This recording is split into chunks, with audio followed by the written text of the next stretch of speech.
Well, happy Friday, everybody. It is Friday, November 8th, 2024.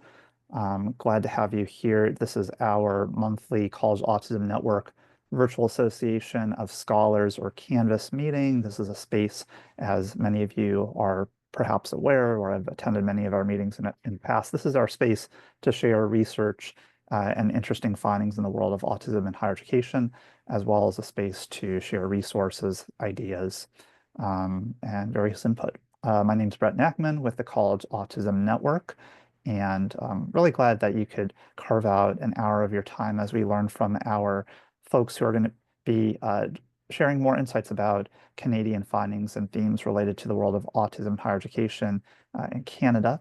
And I know there's some good Canadian representation today. So glad to have you folks here.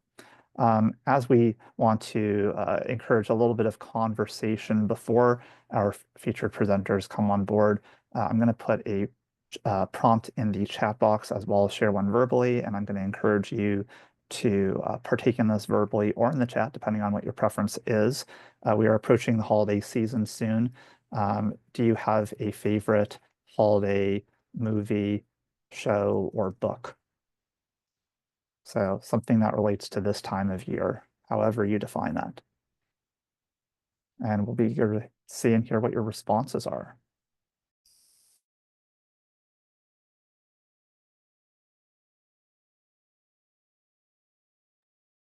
Okay, we have the old school cartoon version of The Grinch as one listed here.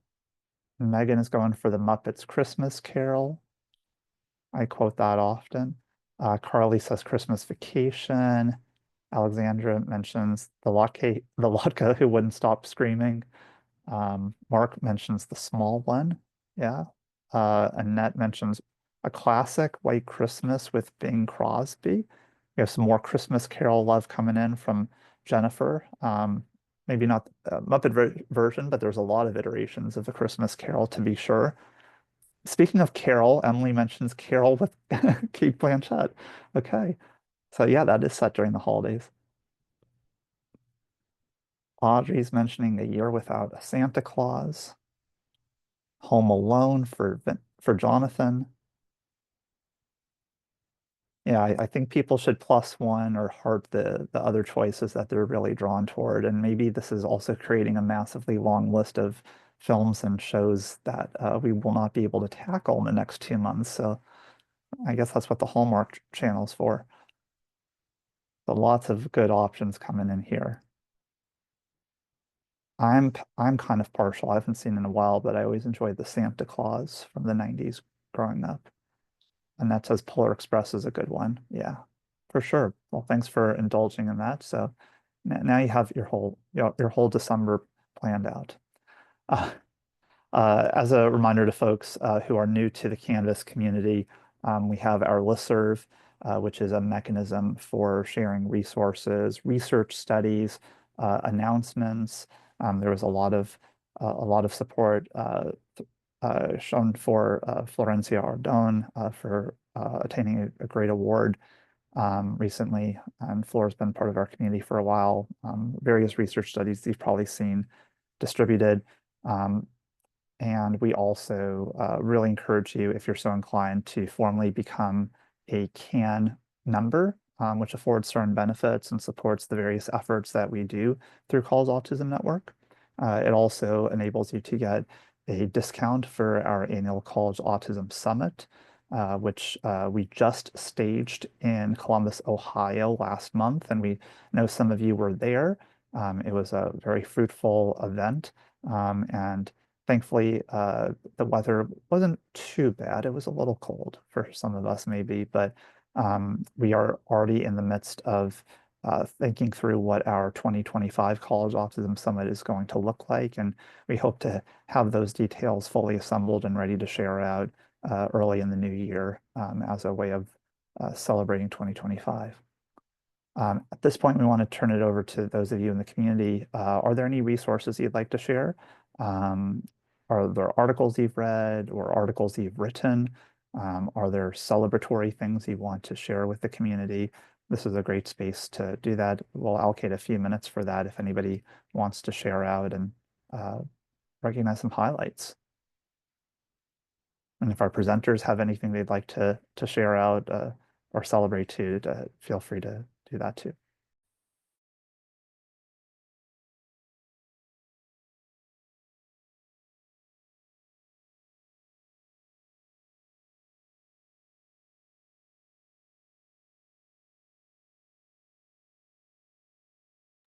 Okay, we have a note from Mark in the chat, who's writing a book chapter on neurodiversity affirming practices and collaboration on college campuses. That's great. Yeah, we'll Yeah, definitely go for I it, met Mark. the publisher in Columbus. She was at the Autism Summit, and she and I were able to chat a little bit about what the chapter is going to be like and the details. So it's going to be published, I think, sometime mid next year. That's great. We'll definitely keep a lookout for that. Thanks. Other things that folks would like to highlight.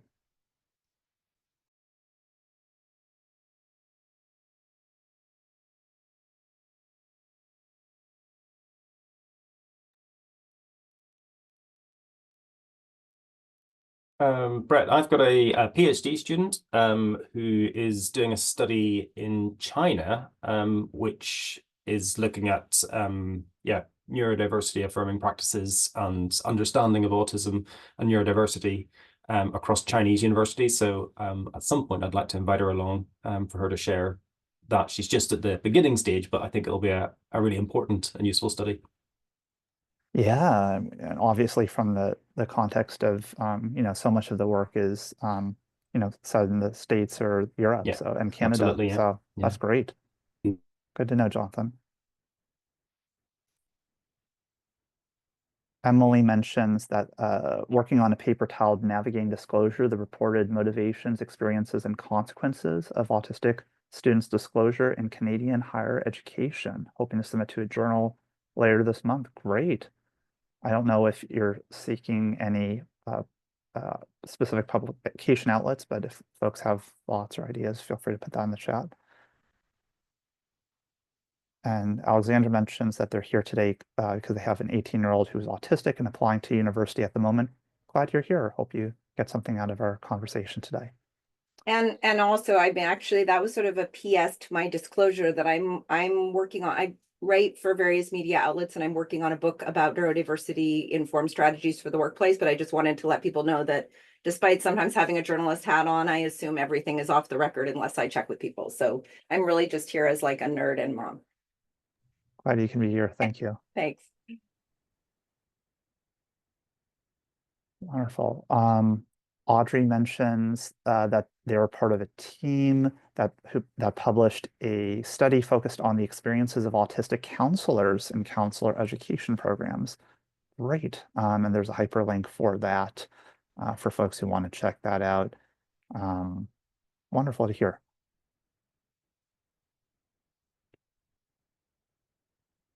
Awesome. Well, and I'll mention selfishly that I'm taking on a doctoral student next year here at the University of Pittsburgh to do research with me on autistic college students, and our higher education program is seeking applications through December 1st. So if any of you know folks in their networks who are interested in either my line of scholarship or coming to Pittsburgh, feel free to connect with me. Any other highlights? There are a lot of good points that folks have put in the chat or shared aloud. It's nice to hear about all these different developments.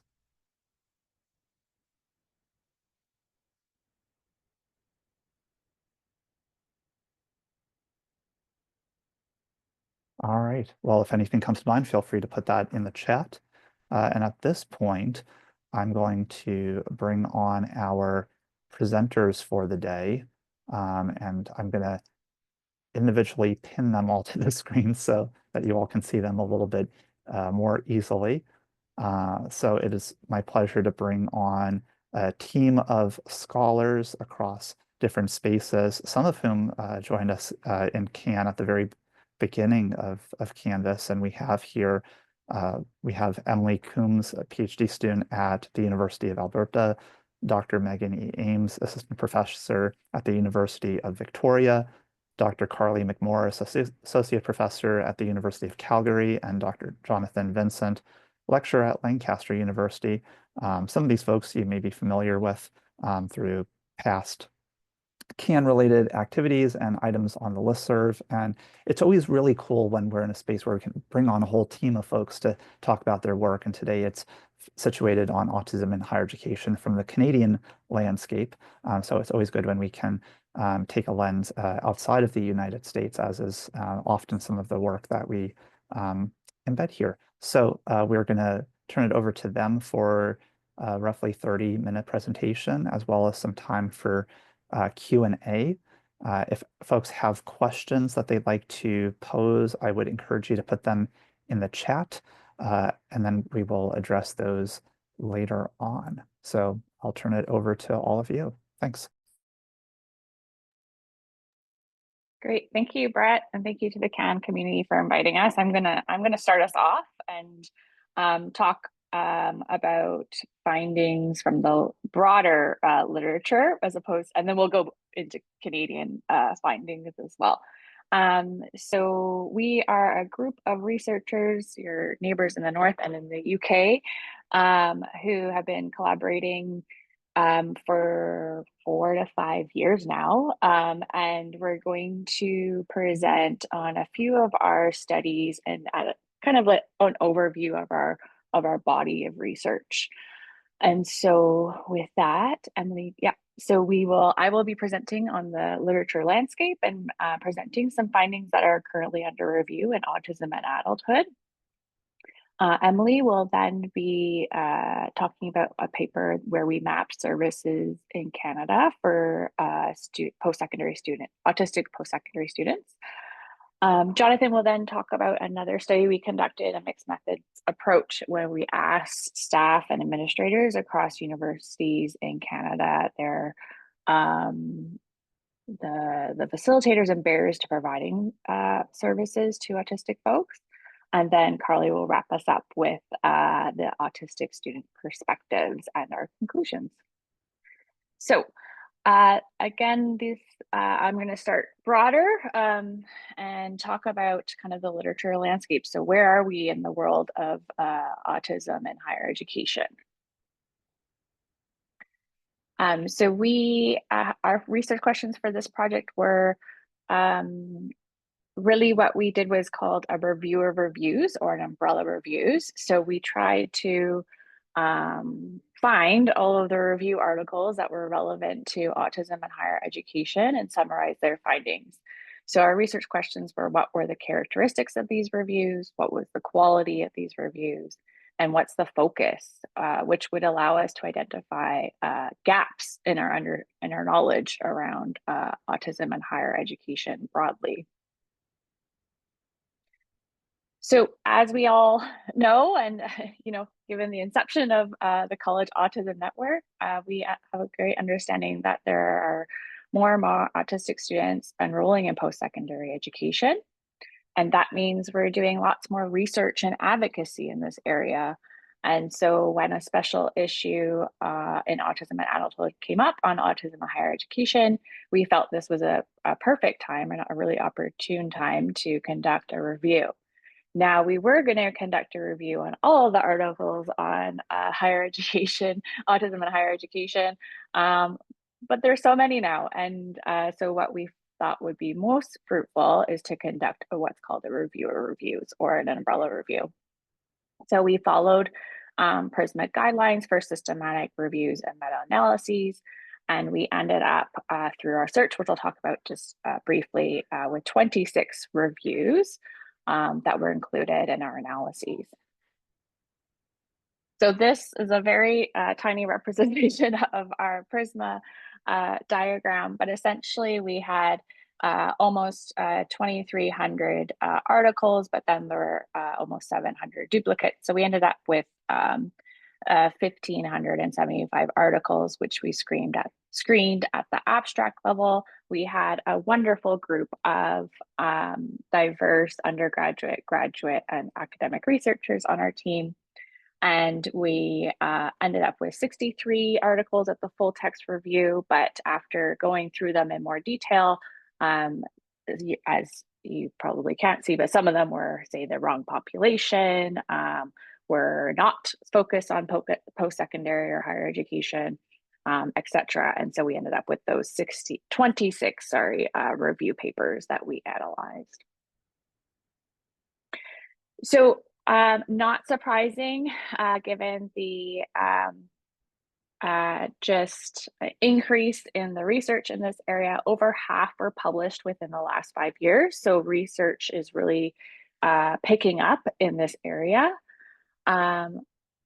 As Brett mentioned, a lot of the research is being conducted within the United States. So half of the articles were conducted by American researchers.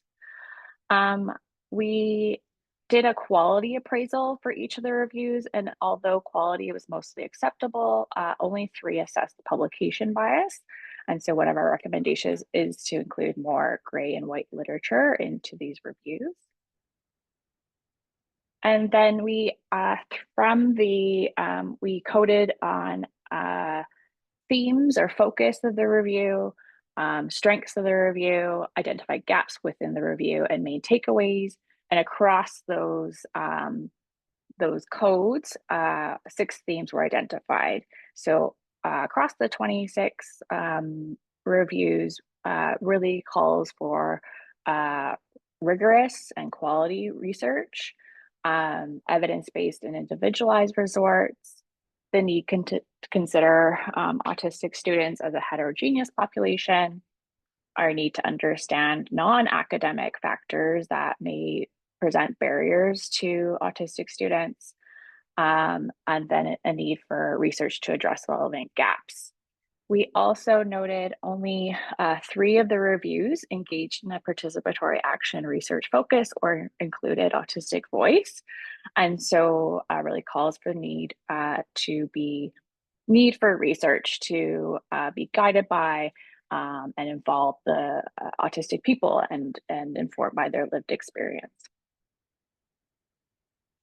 And then we produced a wonderful, Emily, I'll give credit to Emily for producing this wonderful word cloud of the focus of the reviews. So as you can see, a lot of the research was focused on challenges and needs and supports that autistic students were reporting or requesting, as well as there were a number of reviews focused on the transition to post-secondary, and less focused on the barriers or the family supports. And we also identified some areas such as disclosure, which I noticed in the chat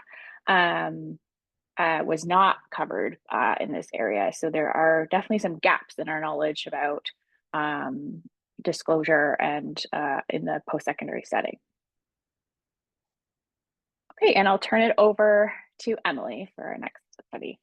Amazing. So some little bit of self-disclosure. I identify as autistic and an autism researcher, and I want to, at every opportunity, I like to give thanks to Megan for mentoring me. And this was my first study into autism research and autism literature. And it has been truly the backbone of all of the work that I've ever done. So I'm very, very excited to present on it. Essentially, my first ever study that I was supported in was mapping the services that were found across Canada. So in Canada, we don't have as many institutions as the United States or even in Europe. We do have about 250 publicly funded post-secondary institutions. We have a small number of universities, so 91, a bunch of technical and vocational schools, so that's like trade schools or colleges. And then we have what we consider junior colleges. So in Quebec and Ontario, there are some like almost schools that people kind of go into as well. With a Boolean search strategy, we collected data on all of the institutional websites. Our questions were, what autism-specific supports were currently available for autistic students? And we were looking specifically for that naming of autistic support. We also looked at the differences in distribution of autistic-specific supports across university type, across geography, as well as, so that's the last question, where were they located in Canada? Of the 258 publicly funded post-secondaries, only 15 had autism-specific support. So that makes up about 6% of all of the post-secondaries in Canada. And of those 15, most, so 9 of 15, only had one support. We did have 3 institutions that offered up to 5 supports for autistic students. Of those supports found, so what makes up those 15? We mostly were just like information on the website, essentially being like, you know, if you're autistic, this is what autism is. This is what we can kind of give you. We did see some supports for transition to university, social groups, peer mentoring, and then the more specialized support, so transition to employment or specialist tutors, or societies were few and far between. The distribution was largely in the Ontario and Greater Toronto area.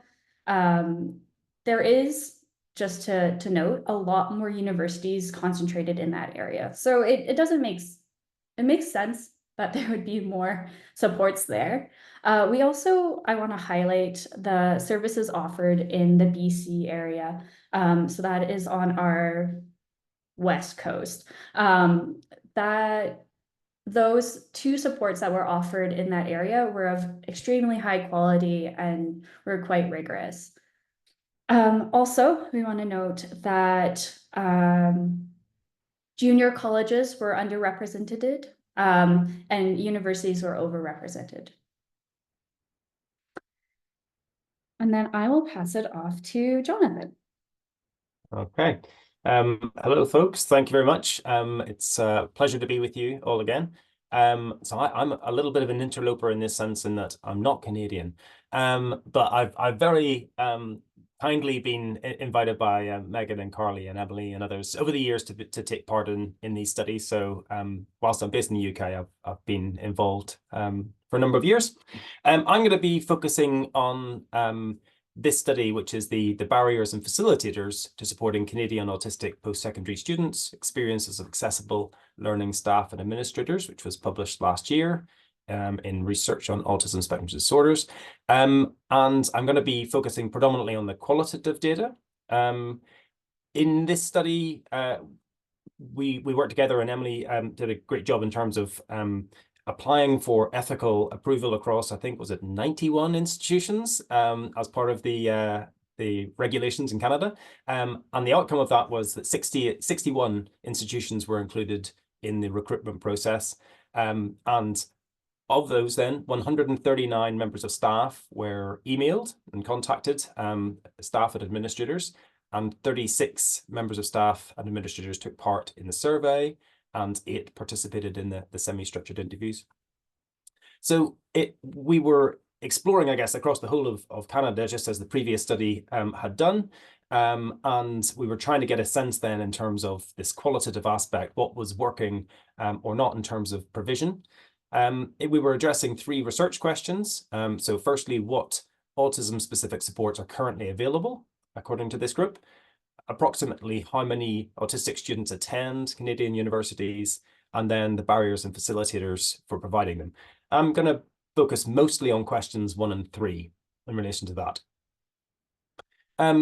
So one of the things that we did in our analysis of the qualitative data from our 8 semi-structured interviews was to devise this thematic map.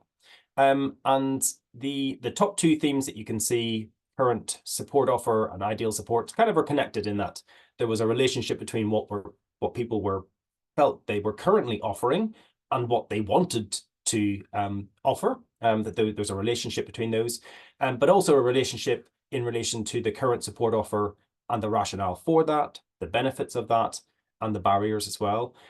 So I'm just going to start by talking through the current support offer, because in this case, what we saw from both the surveys and the interviews was a sense that staff were kind of reporting a range of different supports, which were often available at different levels.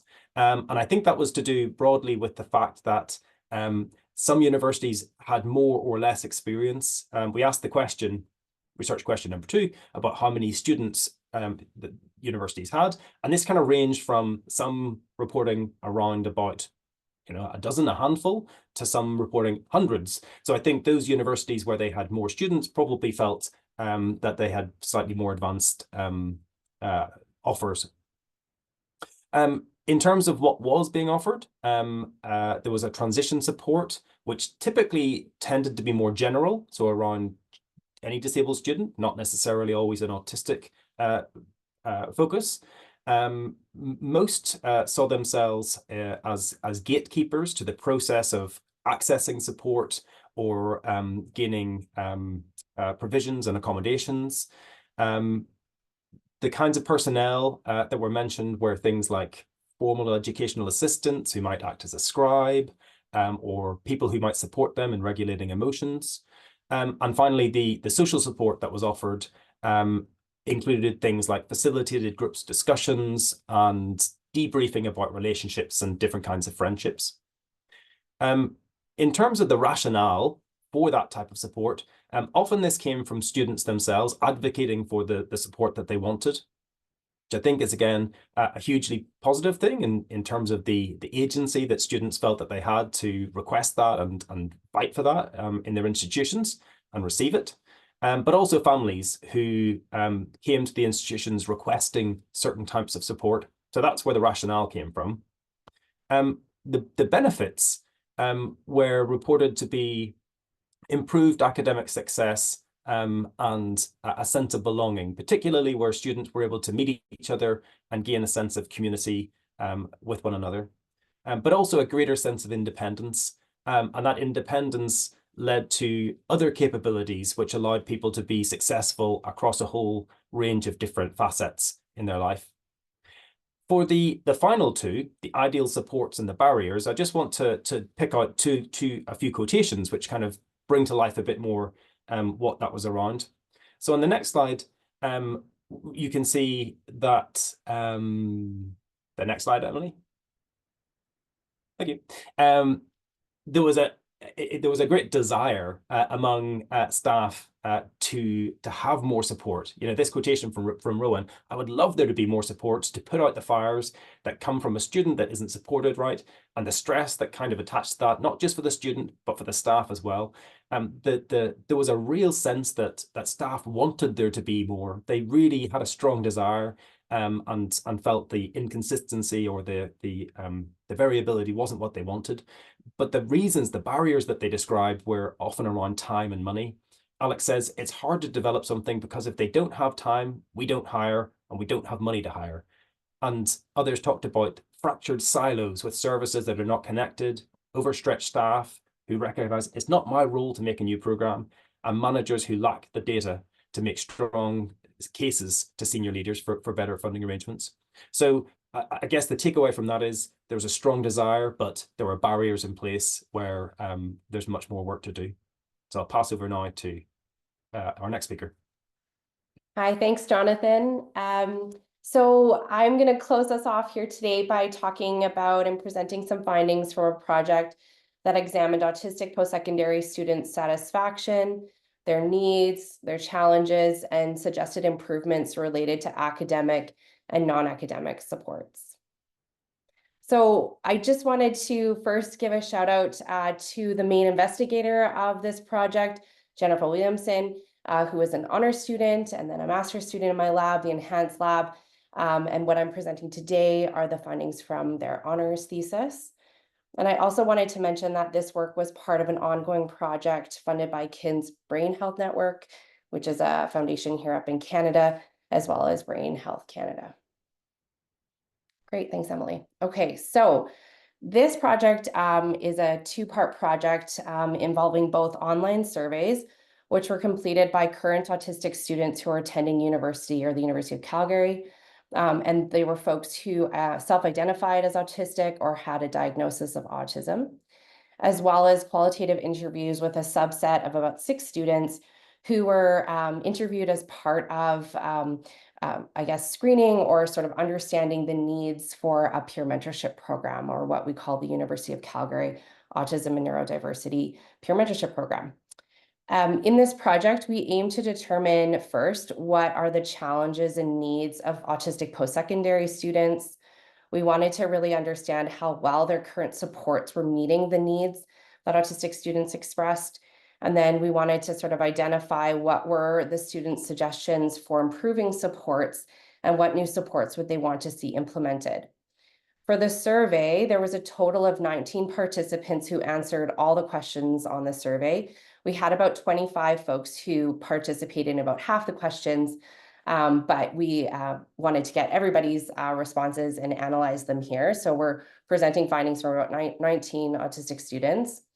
The respondents had a mean age of about 21 years, with about 35% identifying as male, 51% as female, and about 14% as non-binary, unsure, or transgender folks. The respondents, most were completing a bachelor's degree or an undergraduate degree, and about 15 were completing a graduate degree. Sorry, I should have said 80% were completing an undergraduate degree and 15% were completing a graduate degree. Thanks.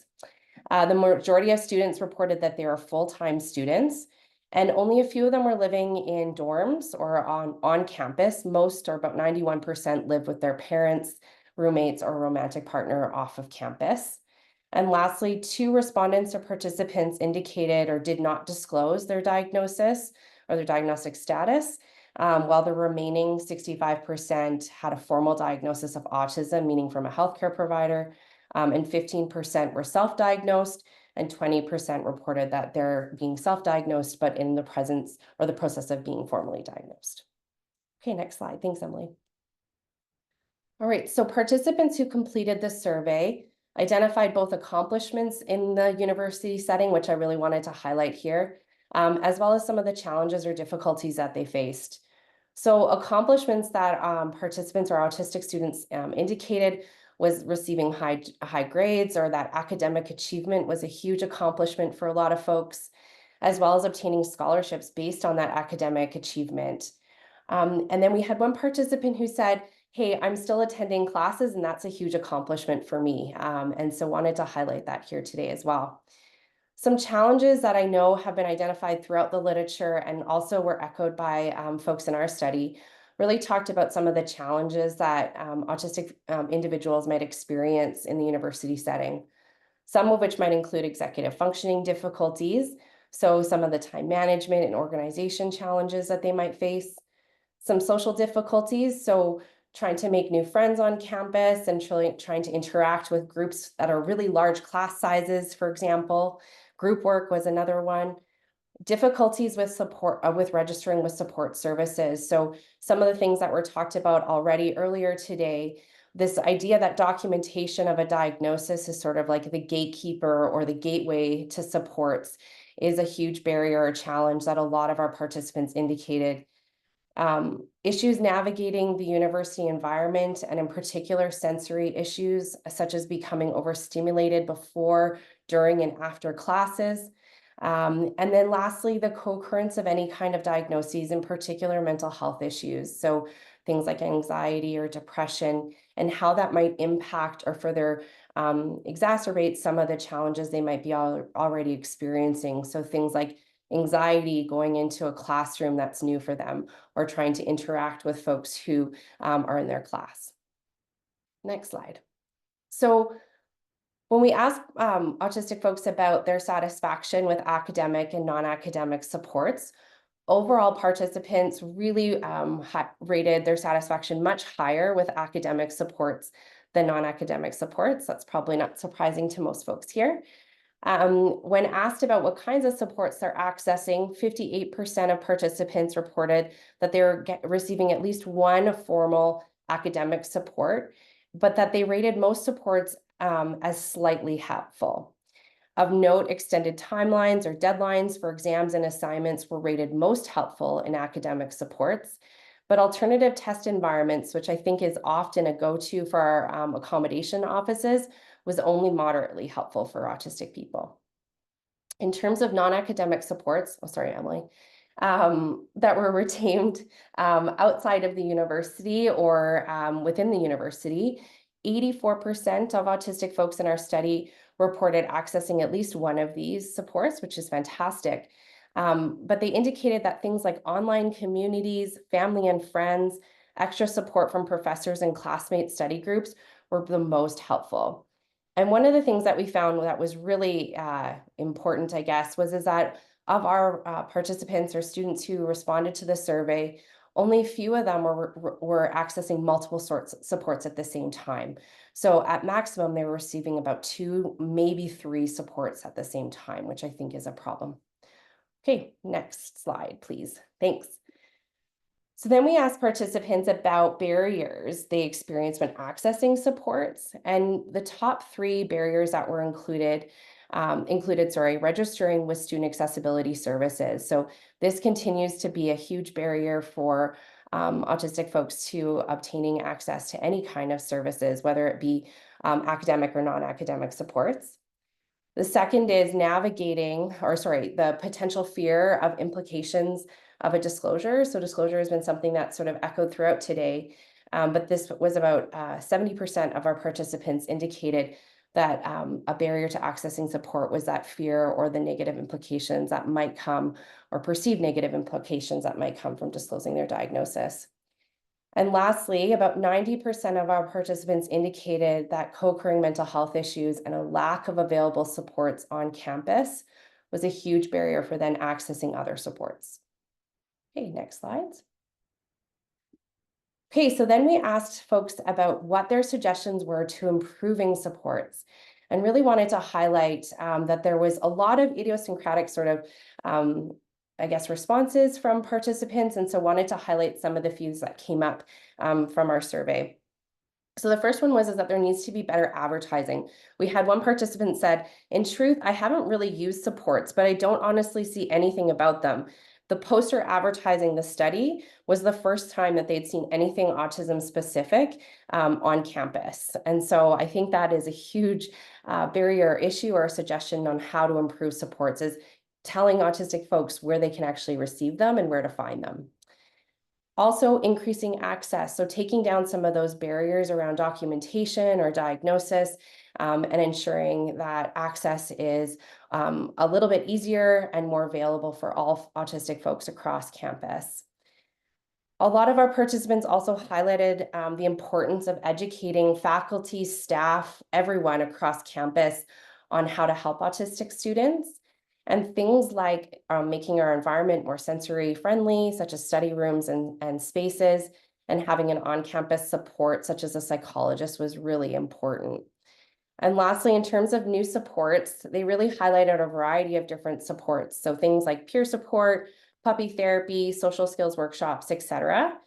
But one thing that really resonated, I think, for myself and Jennifer when running the study was that there is a need for tailored, individualized supports, rather than making this assumption that one size fits all, but really taking a support and individualizing it to the autistic person's individual needs is essential for success.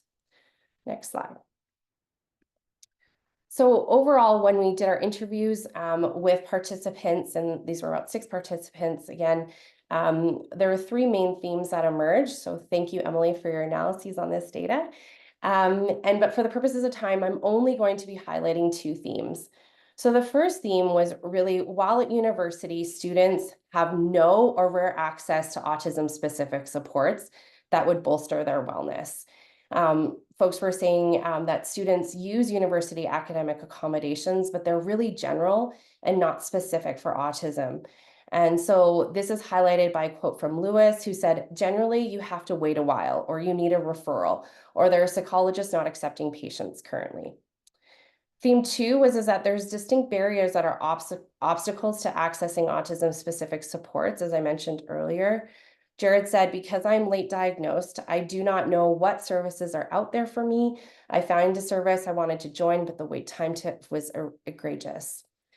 So really highlighting some of the barriers that were identified in the survey, but also really echoing some of the stuff that we talked about today. So in conclusion, I'm just mindful of time, taken together, our research really, I think as a whole or as a collective, highlights that there needs to be more high quality research. So from our review of reviews conducted earlier this year, there seems to be this influx of research, which is fantastic in this area, but we need to have more high quality research that really incorporates participatory practices and having a lot more autistic voices at the table and in this research design from the beginning. Second, we need to start bridging the gap between research and practice and supports to ensure that autistic post-secondary students' needs are being met. And so we know, and through over the years of research, we've really identified that this is an area, a gap, and there's a lot of autistic folks whose needs are being unmet in higher education. And so we need to take the knowledge that we're gaining from this research and applying it to our institutions and to our supports and services to ensure that all folks have a good experience in higher education. And lastly, I think one of the biggest things that our paper with staff and facilitators at universities across the campus or across Canada really highlighted was we need to enhance inclusive leadership and policy development. So we need to have more enthusiasm from leaders across our institutions to highlight this as being a priority area. And that we also have available funding to ensure that supports are sustainable and embedded throughout the university setting. And with that, I will say thank you on behalf of our whole team for your attention and attendance today, and we welcome any kinds of questions. Thank you so much. Thank you all. I think Thank you. you all set a new record for Canvas, covering four different studies in 30 minutes. So and all very thoroughly and efficiently and in depth. So well done. Let's turn it over to those of you in the Canvas community. What questions might you have for any or all of these authors on the studies that they presented and the larger landscape of Canadian higher education and autism?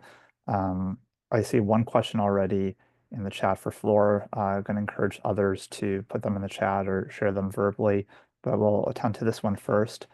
Floor writes, I'd love to hear more about the social skills workshops. How do you host them while using a strengths-based approach? Do neurotypical students also get cross-identity communication training? I can take that one if you'd like. So I think, Flora, you're absolutely correct in identifying this. So we have not implemented social skills workshops. That was just a recommendation from our students who participated in the study. But I think you're absolutely correct in the sense that I think folks at university need social skills training or social skills workshops in the terms of how to be accepting and welcoming and inclusive. I think that that's for folks who are all attend university or higher education. I think what we see, and I can speak anecdotally here, is that folks who come to our peer mentorship program, for example, there's a lot of anxiety that comes with a new university setting and trying to feel a sense of belonging.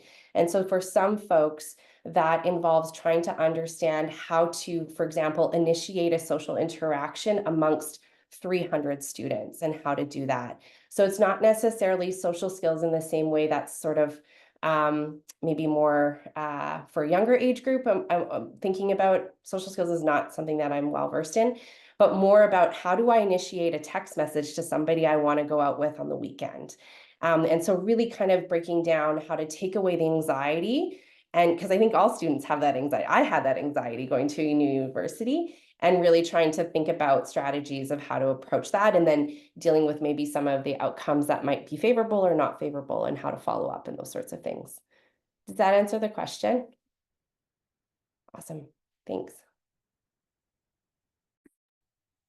Wonderful. We have another question here from Gina, who asks, under what departments or divisions does autistic supports fall, based on the context you all are looking at? Maybe I can answer and others can jump in just from our mapping study and the staff and administrator study, it really varies, I would say, across Canada.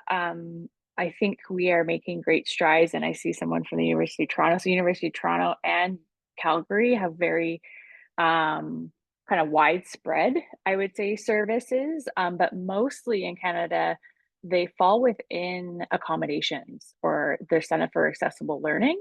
And what we're seeing is that these services need to be expanded to the broader university community, as we talked about, in terms of folks needing to have a diagnosis to access the services, typically through those what we call CAL centers. And then we also noted through our mapping study that services,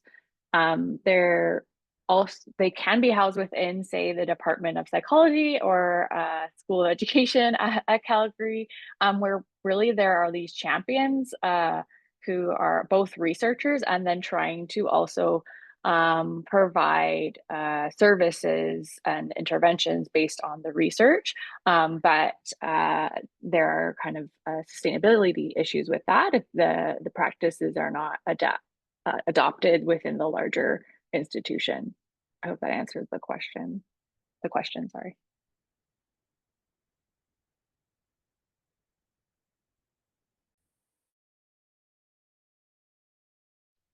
Like we now have a question from Alexandra. I'm really curious about the trajectory of supports, particularly in the context of increasing requests for different kinds of supports and accommodations at university. Are other support requests squeezing out autism support, or are we growing the pie overall?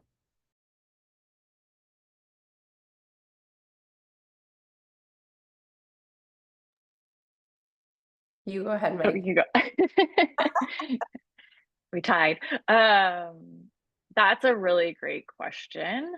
And I don't know if our research has pointed to that answer. I do know that the Center for Accessible Learning staff and administrators, again, as Jonathan mentioned, we're really wanting more support specific for autism. I don't know if it's necessarily that it's squeezing out autism, or it's just under-resourced system anyways.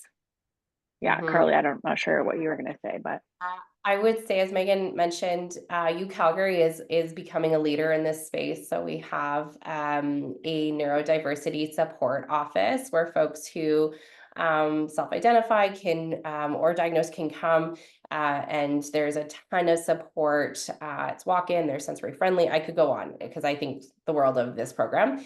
I will say, though, this is funded through student union quality funds. So it's a fund that they have to apply for every year for a very small pot of money that they stretch. You would not believe how far they stretch it every year.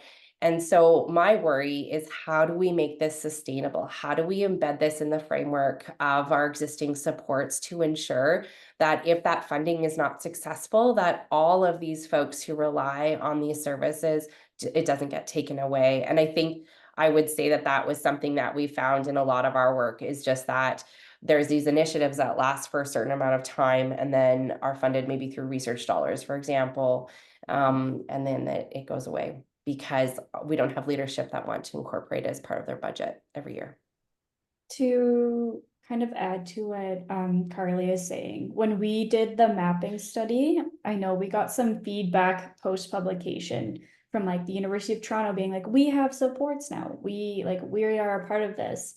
And then, kind of doing light searches in the years between when we did the data analysis to right now, some of the supports we published on are gone and some have arose. And I think it speaks to this kind of dynamic experience that Carly and Megan were talking about, where the funding is just not consistent. It's not a forever thing, which I think is kind of anti-autistic some days.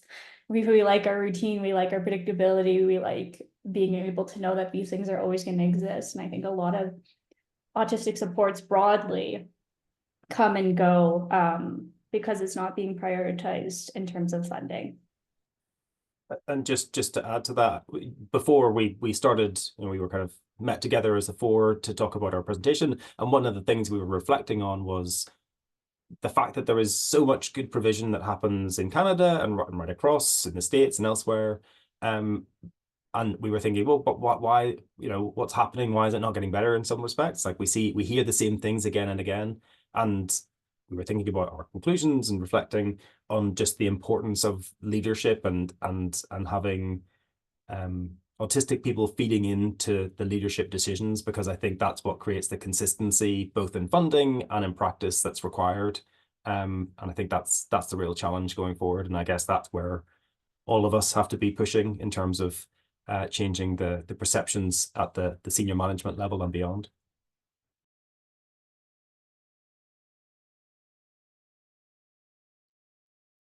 We probably have time for a couple of more questions. So I'm going to encourage folks in the chat if you have any others that you're thinking about. One that I'll throw out in the interim goes back to the first study that you all presented, the review of reviews. And given that you identified a bunch of opportunities that or themes that you feel like need to be addressed more in the future, you talked about, for instance,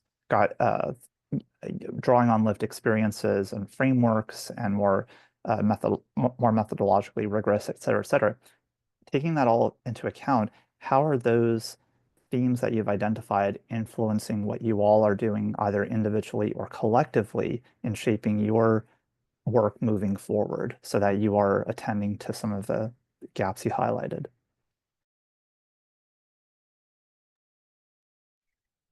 I'll just speak about in terms of my approach to research. So Carly and I have, as some folks may know, have been collaborating in this area or in this space for many, many years now. And I think one of the things that's really enhanced our research is that participatory action approach. So, and also our roles as ally and in trainers of autistic researchers. I think both Carly and I take that very seriously and want to promote the inclusion of autistic people in the research, to guide the research and inform the research. And I think that's been something that's just grown. I think Carly won't speak for you, but grown in our approach to our body of research over time. And hopefully, training the next generation of autistic researchers to really lead this area. That's such a good question. Thanks, Megan, for that. One of the things that we've been starting to flip our thinking around in the work we've done is really thinking about how we can make a neuro-inclusive environment in higher education versus thinking about how we can support autistic people to get the supports they need. While that's really important, I don't want to minimize that. I also think that we need to be doing much more work in providing a better inclusive neuroaffirming pedagogical practices, environments around how students can navigate supports. And so that's the direction that too I've been sort of thinking about, or a lens is what else can we be doing that can create impact within higher education.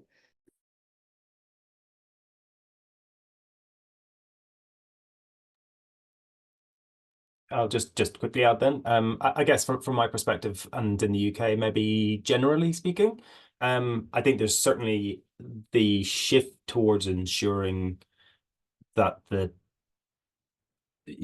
focus of research is meeting the needs of the autistic community in that way. And I think even at the level of kind of what you will get funded now, I think that's a concern. And I think that has kind of shifted the emphasis in the last 10, 15 years. It's, completely different landscape now, and a really, really positive one. And I think that's certainly something in terms of, for myself, just like others have said, ensuring that it's that the research is affirming and is collaborative and participatory. I guess that's what I'm aiming towards. And I think that's kind of where we're all going, hopefully.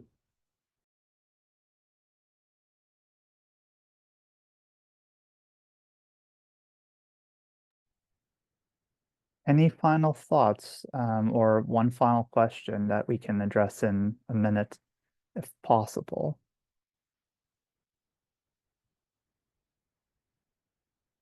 I just want to say I feel like so lucky that I stumbled onto you folks, for my research purposes. And I hope you're going to consider doing these kinds of sessions for, parents, because, I'm sure from your research, like figuring out how to navigate the university admissions process with a kid on the spectrum is like, I'm very lucky. My mom was the VP of admissions at a couple of universities. So I've just like given her this job. But, even with that resource, it's so hard to figure out what's available. So I just, let me know if I can be helpful in figuring out context for that, because I think, it'd be an incredible thing to do for families. That would be wonderful. We're happy to talk, particularly like we've created, I think I put in the chat this list of institutions that, it probably needs to be updated, but I don't know how many people know about that. And it would be lovely to broadcast it worldwide. As researchers, we're, really great at the research part, but we're still learning about the, knowledge translation, how we get it out to folks. Emily did an amazing podcast, which is also on that link as well, about it. And so, we just want to spread the word to, and I've had parents reach out and say, I found your list and thank you so much. And, just wanting to know where should my, a child apply, who will best support them. Yeah. And, or how to find out if an institution has these types of services. Yeah. It's really helpful. Thank you so much. Alrighty, well, we're at about time. So thank you all for being here. It's wonderful to glean so much knowledge in a very compact manner, but it also sounds like there's a lot of opportunities for you all to build upon this work and engage with other stakeholders, as just mentioned. So thank you, everybody, for being here. Emily, Jonathan, Megan, and Carly, and all of you in attendance. We will see you back here in January for more content. We'll be putting out on the listserv in the coming weeks what our lineup is looking like for 2025, at least the spring. And we're going to probably try to vary the day and time a bit more to accommodate more folks' schedules. In the interim, we encourage you to participate on our listserv, sharing research, articles, studies, information, achievements, and the like. And that will also be your way of staying apprised of our forthcoming meetings and the meeting minutes and recording from today. So thank you again and take care. Bye. Thanks, Thank everyone. you. Take care. Bye. Thank you, Brett. Thanks. Bye-bye.